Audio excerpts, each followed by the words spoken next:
Hej alle sammen. Det er blevet anden søndag i advent i Gavlhusets adventskalender, og ligesom sidste søndag, så er det her en unboxing video og en video, hvor jeg laver et projekt med indholdet her i pakken.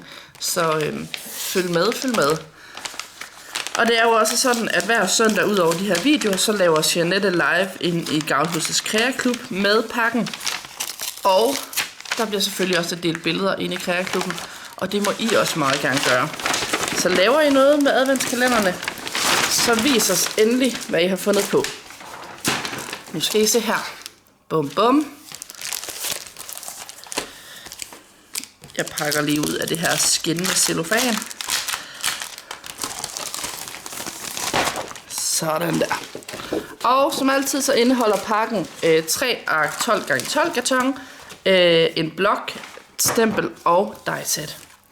Vi kan starte med dejsættet. Det er det her, der hedder drengerøvsbil, som er sådan en lag på lag bil. Og så indeholder den også, man kan lave et lille kørekort, bilnøgle, de her berømte sådan terninger, der kan hænge ned i en bil, og en Wunderbaum. Og som I kan se, så er det sådan en meget simpel lag på lag bil. Der er ikke sådan virkelig mange elementer, så den er til at overskue og sætte sammen.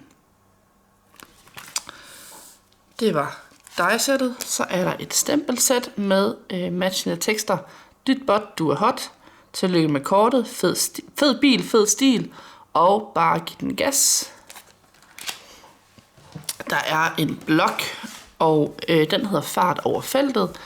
Og har sådan et maskulint biltema kombineret med noget værktøj, med noget lidt mere feminin, fordi det kan også være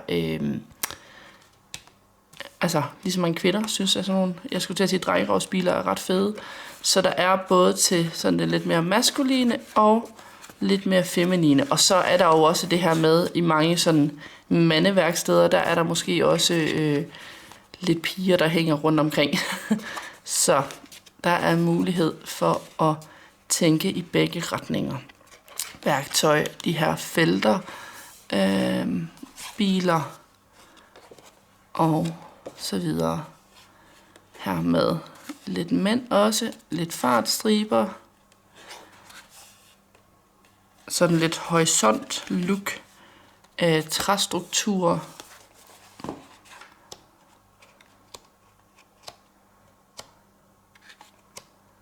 Lidt ud af spare dæk, og igen sådan lidt, hvad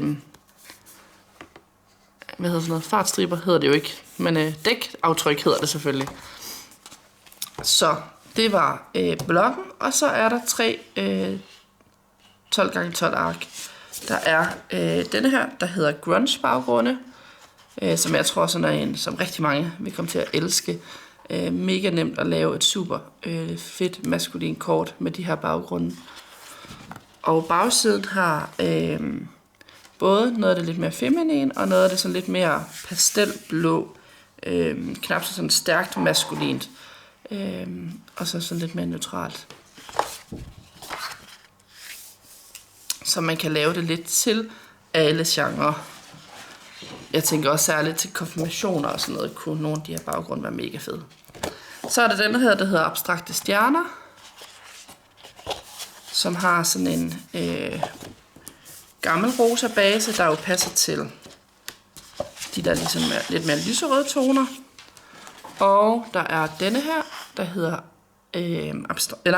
diagonale striber i blå og brune nuancer. Altså sådan en lys beige. Og bagsiden har jo så selvfølgelig en blå base, som jo så matcher til meget af det lidt mere blå. Så man kan jo vinkle det her sæt både mere feminin og mere maskulin, gør det sådan rigtig drengerøvsagtigt, eller til piger, der også er vilde med biler. Så det var altså anden søndag i adventspakken fra Gavlhusets adventskalender. Fortsat her på videoen, så laver vi lige et lille projekt med tingene her. Og så husk, hvis I deler det, så tag Gavlhuset, og brug også hashtagget Gavlhusets Design, så kan vi se, hvad I får lavet med adventskalenderen. Så bliv ved med at kigge med, og så laver vi et projekt. Så lad os kigge på et lille projekt med tingene. Jeg har lavet en kortbase i A6, det er Gavlhusets basiskarton. Så har jeg taget det die-sæt, der hedder Basissæt Dreng, som er den, der hedder Gavl 122, og den har to dies med sådan nogle lidt riflede kanter som baser. Og der har jeg skåret den største af dem ud med det der ensfarvede karton fra adventskalenderen. Og så har jeg skåret den mindste af dem ud med et stykke mønsterkarton fra papirblokken, der er med i adventskalenderen. Så har jeg taget det sæt, der hedder hexagoner. Det er den, der hedder Gavl 239. Og har taget endnu et stykke mønsterkarton fra papirblokken og skåret ud med en hexagon. Den kommer til at sidde der. Og så har jeg bilen her, som jeg skal have samlet, og stempelsættet, hvor jeg skal have stemplet en tekst og have skåret ud. Jeg vil lige hurtigt sige, at jeg gør tit det, særligt hvis det er nye die-sæt for mig, så har jeg altid enten indpakning, eller jeg finder et billede på nettet af, hvordan den nu skal samles. Så det har jeg altså også lige liggende her. Jeg har valgt ikke at skære den her, hedder det en boiler, tror jeg, ud og sætte på min, så min den bliver altså uden den der ekstra. Jeg mener, det hedder en boiler. Og så vil jeg lige vise et lille fif, fordi som I kan se, den kommer til at skulle sidde her, så ser det måske lidt dumt ud med de der. Det kan faktisk godt være, det ikke gør. Vi prøver at samle uden først, så måske. Det var fordi, jeg tænkte, jeg ville egentlig godt have dækket vinduerne med noget sort karton.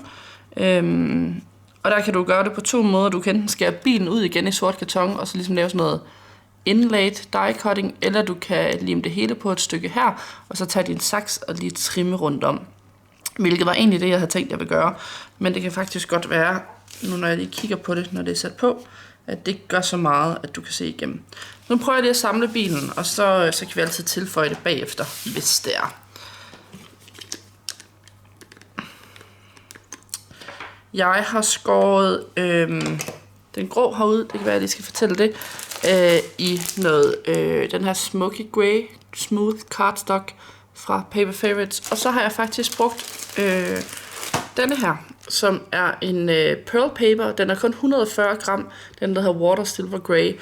Men den har jeg brugt til fælge og kofangerdel og lygte, bare fordi den jo har sådan noget shine i sig.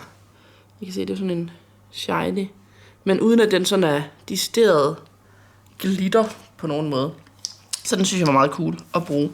Så den har jeg skåret ud i det. Og så ser vi. Nu prøver vi lige at samle her. Og der skal ikke særlig meget lim til.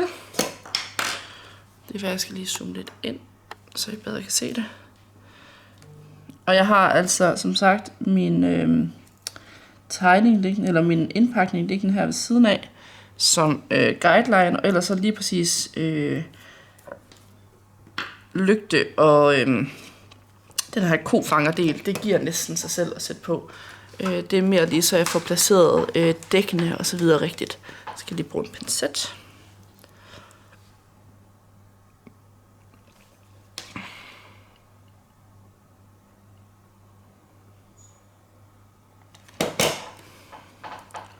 Og så skal den sidde hernede under.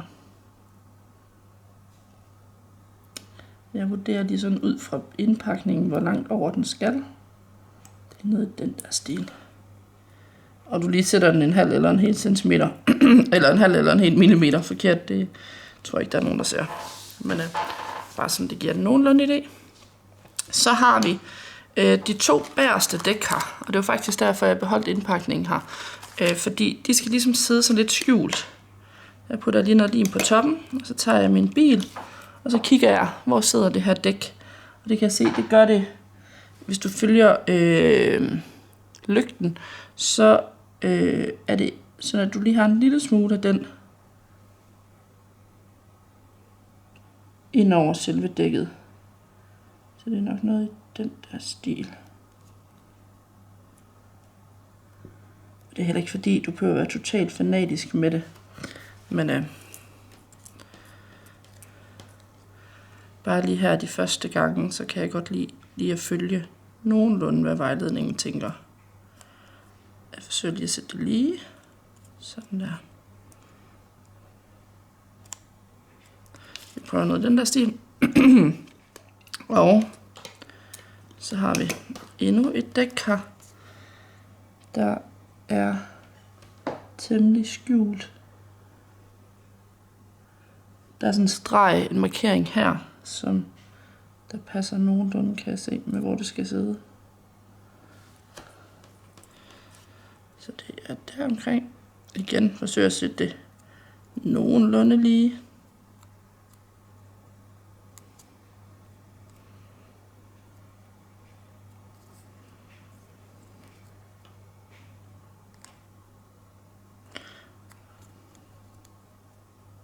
Og her vil jeg anbefale, at du bruger en våd lim, så du altså lige har den der tid til lige at rykke lidt på det, hvis det er.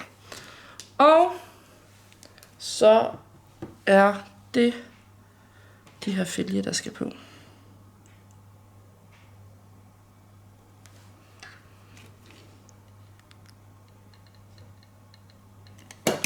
Der kom lige rigelig lim, så jeg dupper lige noget lim af i min hånd. Så tager jeg det ene dæk. Den skal jo sådan sidde herude i siden, og så får du den der 3D-effekt på selve dækket.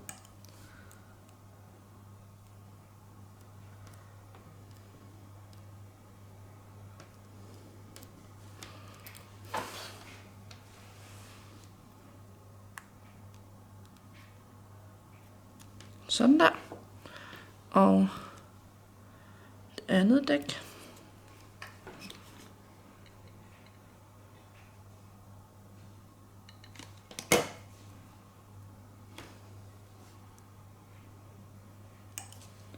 Sætter også på.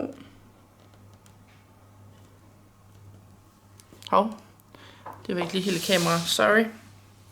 Det håber jeg, den anden var.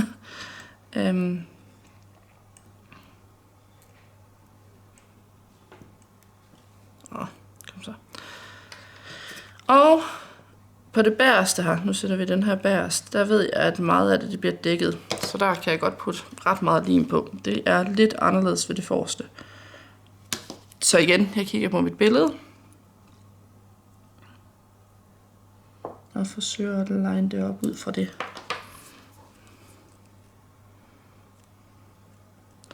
Og så tager jeg lige og putter en lille smule lim herover på den her side. Altså herover, det turde jeg bare ikke lige før, for jeg vidste ikke lige, hvor langt ind på dækket jeg ville kunne putte det. Sådan der. Det forreste her, det er lidt anderledes. Så der gør jeg det, at jeg lige putter en lille smule lim på hver side. Eller hele vejen rundt faktisk måske. Der er ikke så meget, der hæfter øverst, men en lille smule lim, der lige sådan kan fange dækket. Så placerer jeg den.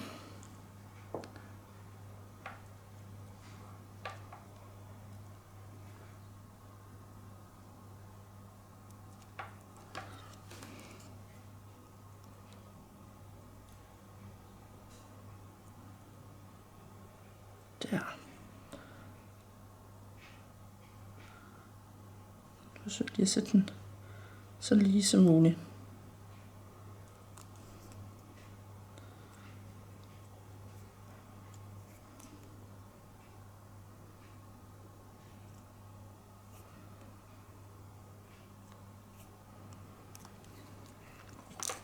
Sådan der. Noget af den der stil. Ish. Så har vi altså en fin bil. Jeg zoomer lige lidt ud igen. Og så skal jeg lige vurdere det der med. Jeg tror faktisk ikke, jeg putter noget bag vinduerne, men ellers så kunne man netop have taget noget andet karton. Det kunne have været vellum. Det kunne også være mega lækkert. Og sætte bagpå. Det kan godt være, at vi lige skal prøve med et stykke vellum. Bare lige for at se effekten. 2 sekunder. Jeg finder lige mit vellum. Fordi det har jo den der transparente, men uden at være helt transparent. Ja, jeg tror, at vi putter et stykke vellum bagpå, faktisk.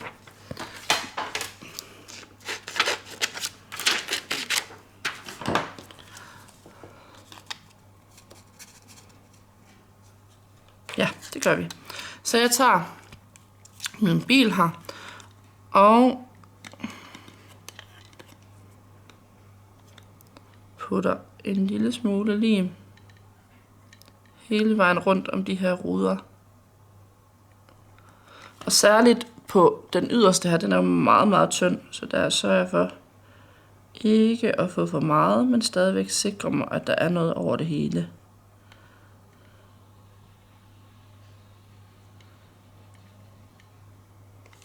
Sådan der. Så tager jeg mit vellum og placerer. Og så trykker jeg lige godt ned. Sådan der. Så tager jeg lige min saks. Og så kan jeg sådan lige klippe. Og jeg ved ikke, om I kan fornemme det. Jeg holder lige sådan lidt skråt, fordi når det ikke er noget at tørre 100%, så kan jeg faktisk godt slippe afsted med sådan at klippe, hvad skal man sige, under den grå kartonlinje. Så der ikke er noget, der stritter ud. I kan se, hvordan det sådan lige er under nogle steder. Men det hele sidder fast. Ja, det blev perfekt. Det var lige sådan et look, jeg gerne vil have. Men jeg synes, det der sorte, det blev for sort. Jeg synes ikke, sølv passede. Jeg kunne ikke lige finde den rigtige fornemmelse. Men den var der. Hov, vi skal lige have stemplet en tekst. Og der tager jeg mit stempelværktøj. Og så gør jeg det nemt i dag. Jeg stempler simpelthen bare med sort karton. Eller sort sværte. Og så skal jeg lige have mit basiskarton. Nu fik jeg jo rodet rundt i min taske, fordi jeg lige skulle finde. Det var der. Basiskartoner. Altså den samme, som jeg har brugt til selve kortbasen. Så skal vi lige have fundet en tekst. Og jeg tror, vi tager den, der hedder Tillykke med kortet. Som møntet på en, der lige har fået kørekort. Og nu har jeg jo valgt at lave det i de der sådan lidt blålige, nogen vil sige lidt mere maskuline farver. Altså min kærestes datters yndlingsfarve er blå, så det kunne også sagtens have været til hende.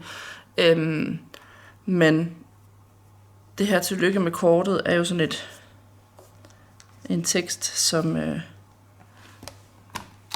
passer til det hele.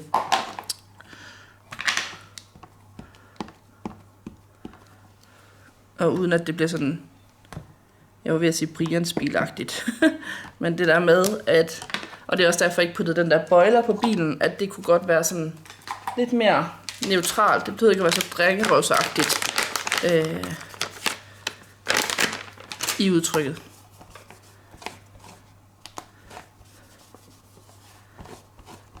Så, tillykke med kortet.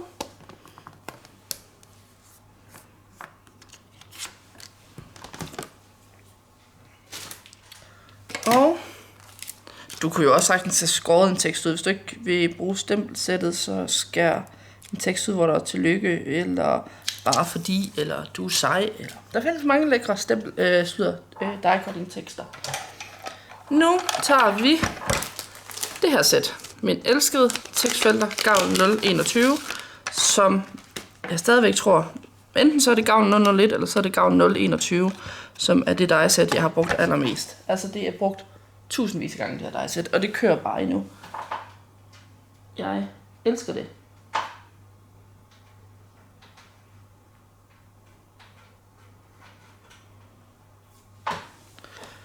Jeg tager lige noget tape her.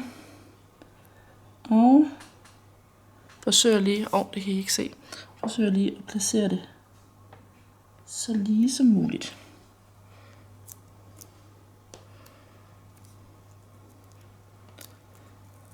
Og så er det her tape jo brugt nogle gange, for jeg genbruger det altid, så det klister ikke så godt længere. Det kan godt være, at jeg skal have et nyt stykke.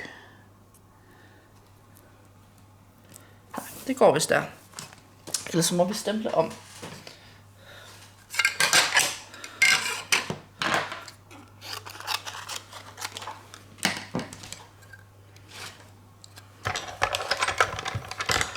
Jeg har bruger jeg bare lige den lille standsmaskine, Sidekick Sidekicken, fordi den er så nem lige at bruge til de her små ting. Alt det, der er på digesættet fra adventskalenderen, altså bil og så videre, kan også gå igennem Sidekicken. Så den kan i princippet bruges til det hele, bortset fra basetingen her.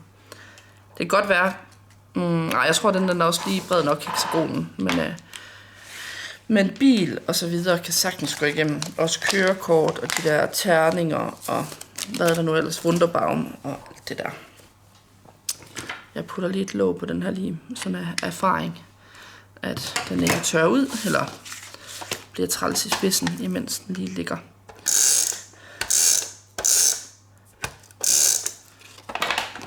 Den der holder, der er til den her lim, den har jeg pakket ned i en kasse, så den har jeg desværre ikke hos mig. Så derfor så er jeg lige lidt mere ops på at få sat låg på. Fordi holderen gør, når du sætter den ned i den, så sidder den nede i sådan en silikonetut, der gør den faktisk ikke tør ud. Ja, den ligger i en kasse, og ikke lige til at komme til for mig. Så jeg husker at sætte låg på, for det meste.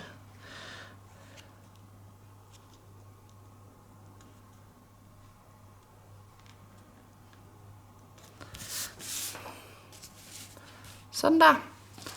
Så tager vi denne her og hæver med lidt 3D-pudder.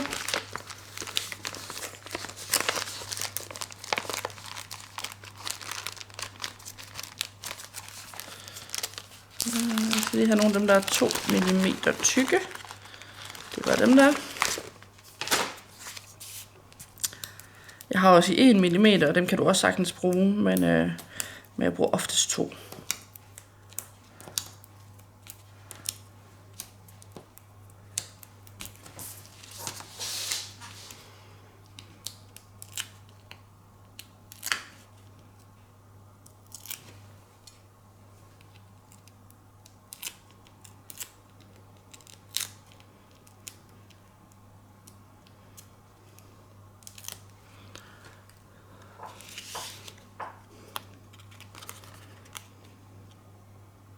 Så, jeg skal huske det der med at zoome lidt ind.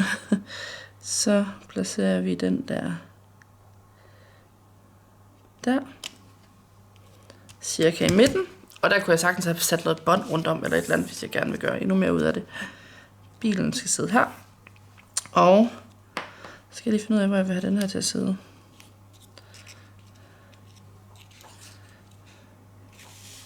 Det ser dumt ud. Den skal sådan hænge sammen på en eller anden måde, kan jeg fornemme.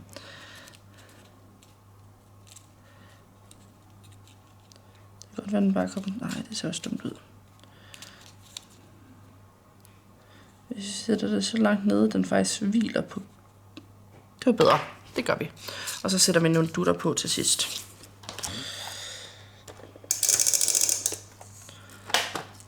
Denne her, den får lige et par 3D-puder.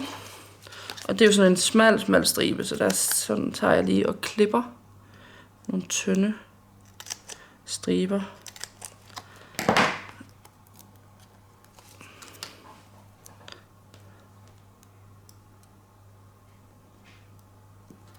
Så de passer perfekt bagpå.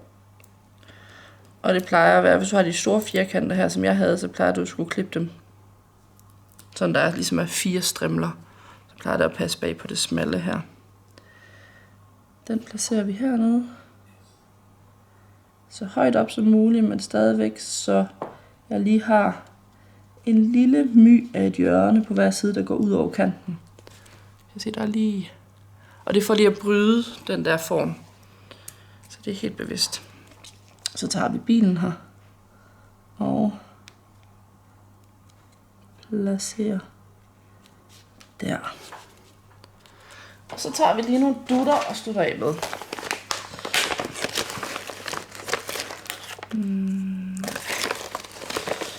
Så er det jo lige, hvilken farve man skal tage. Måske de matte sorte kunne være meget cool. De er fra Stemland Basic og er dem, der hedder SPA 046. Som vi kan se, så er der intet shine i dem. De er fuldstændig matte. De er mega lækre. Jeg elsker de her matte dots.